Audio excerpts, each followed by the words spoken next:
सो है गाइस, स्वागत है आपका एक बार फिर से आप ही के यूट्यूब चैनल में। और आज की इस वीडियो में बात करेंगे भाई फर्टिलाइजर स्टॉक्स को लेकर। फर्टिलाइजर सेक्टर में आप लोग देखोगे कल के दिन और परसों हमें 2 दिन एक जबरदस्त ग्रोथ देखने को मिली और आज आप लोग देखोगे उसका बिल्कुल अपोजिट चल रहा है। फर्टिलाइजर सेक्टर्स के अंदर एक भारी भरकम फॉल हमें दिखाई दे रहा है, जैसा कि आपके सामने है।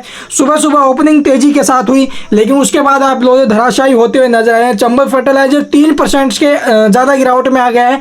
कोरामंडल इंटरनेशनल हो, दीपक फर्टिलाइजर्स हो, एफएससीटी हो या फिर गुजरात नर्मदा फर्टिलाइजर्स यानी जीएनएफसी हो या फिर गुजरात स्टेट फर्टिलाइजर्स हो, मद्रास फर्टिलाइजर हो, Bangalore chemicals, national fertiliser, Paradeep phosphate, RCF, सभी के सभी शेयर हमें जो अभी एक भारी भरकम गिरावट में देखने को मिल रहे हैं। तो इसके पीछे बहुत से निवेशकों के कमेंट आ रहे हैं, क्या कारण है, तेजी बननी चाहिए थी। तो देखो भाई, पिछले 2 दिन से लगातार तेजी इन शेयरों में बन रही है और सिर्फ एक खबर की वजह से इन शेयरों में रैली बनी है।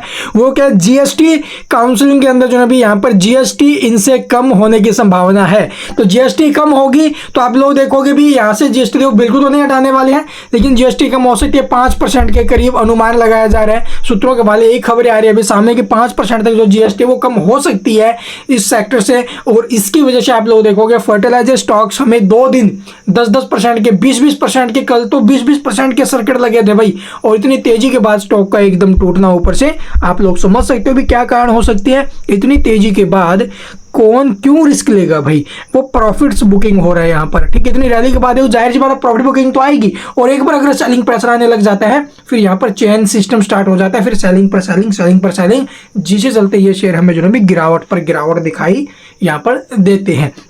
तो आज की जो सुबह सुबह ये गिरावट का माहौल बना है फर्टिलाइजर स्टॉक्स के अंदर, ये सबसे बड़ा कारण है। और आप लोग देखोगे भी जीएसटी काउंसलिंग की जो मीटिंग है वो कल होनी है, ठीक है, मार्केट क्लोजिंग के बाद। तो ये ऐसी सिचुएशन में आप लोग देखोगे जब इसकी अपडेट आएगी तो उसका जाहिर सी बात है भाई इम्पैक्ट तो आएगा नेगेटिव, ठीक है। तो इसी वजह से आप लोग देखो पहले इन शेयरों में रैली बनी है, तो आज इनके अंदर अगर डंपिंग आती है तो पैनिक नहीं होना है।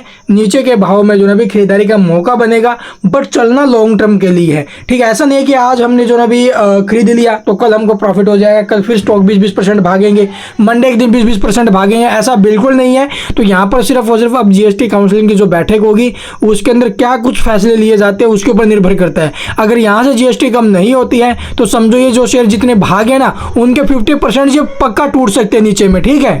और यहाँ पर आप लोग देखोगे भी जो इनको एक और संकेत मिला कि जीएसटी कम की जा सकती है, वो मिला भी एमएसपी को लेकर। एमएसपी में आप लोग देखो 14 खरीफ फसलों से जो है भी एमएसपी बढ़ाने की खबरें आ गई है। एमएसपी बढ़ा दी गई है भी 14 खरीफ फसलों के ऊपर, जिसका सीधा संकेत है कि गवर्नमेंट जो है भी अब किसानों को लेकर थोड़ी सी आप लोग सचेत होते हुए नजर आ रही है, क्योंकि वहां से इनके वोट बैंक के ऊपर काफी ज्यादा असर रहा है भाई, ठीक है, जिसका इंपैक्ट हमें अभी जो गवर्नमेंट बनी इसके ऊपर देखने को भी मिला है। तो इसीलिए आप लोग देखोगे जहां जहां से भी इनको इंपैक्ट आया है वहां पर जो है थोड़ा ज्यादा डेवलप करने के लिए या फिर उनके ऊपर जो है अच्छे फैसले लेने के बारे में सोचेगी, जिसके चलते इन सेक्टर्स के ऊपर काफी ज्यादा इंपैक्ट आएगा। तो ये कारण रहे हैं अभी आज की गिरावट के पीछे जस्ट प्रॉफिट बुकिंग है। पीछे जो 2 दिन स्टॉक में इनमें रैली बनी थी 10% के 20% के सर्किट आए थे, उसके बाद ये प्रॉफिट बुकिंग आई है। अगर आप लोग देखो भी आज के दिन इन शेयरों में काफी अच्छा फॉल बनता है और नीचे के भाव में अगर ये शेयर आपको मिलते हैं तो आपको सिर्फ एक ही रिस्क पे शेयर खरीदने होंगे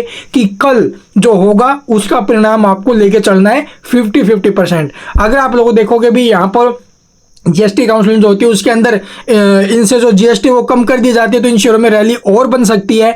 अगर जीएसटी यहाँ पर कुछ भी नहीं करता, भी जीएसटी काउंसिलिंग जीएसटी वगैरह नहीं हटाते हैं, थोड़ी बहुत भी कम नहीं करते, तो उस कंडीशन में इन शेयरों में और गिरावट बन सकती है। तो रिस्क लेना है नहीं लेना है वो आपके हाथ में भी, इसके ऊपर मैं भी कुछ भी नहीं कह सकता। लेकिन जिस प्रकार के संकेत आ रहे हैं चांस यही है कि यहाँ से जीएसटी कम हो भाई, क्योंकि एमएसपी जैसे बढ़ाई गई है उससे भी यहाँ पर इम्पैक्ट आया है और उसके भी जो एमएसपी बढ़ने के कारण यहाँ पर भी इम्पैक्ट है और एमएसपी बढ़ी है तो समझो भी जीएसटी भी कम हो सकती है। और बाकी देखो भी वो तो जीएसटी काउंसिलिंग के हाथ में, हमारे हाथ में कुछ भी नहीं है। जैसे कोई खबरें आएंगे निकल कर आपके साथ जरूर साझा करेंगे। अगर फ्रेश एंट्री के बारे में सोच रहे हो तो अभी के टाइम इतनी बड़ी उतार चढ़ाव में फ्रेश एंट्री लेना सही नहीं रहेगा। फिर आपको बोल रहा हूँ अभी इतनी जो उतार चढ़ाव इन शेयरों में बन रही है यहाँ पर फ्रेश एंट्री ठीक नहीं रहेगा। फ्रेश एंट्री अगर आपको लेनी है तो लास्ट में जाकर लेना, वो भी अपने रिस्क मैनेज को देखते हुए भी कल क्या होगा और उसका इंपैक्ट मंडे के दिन कैसा होगा। And thank you for watching the video.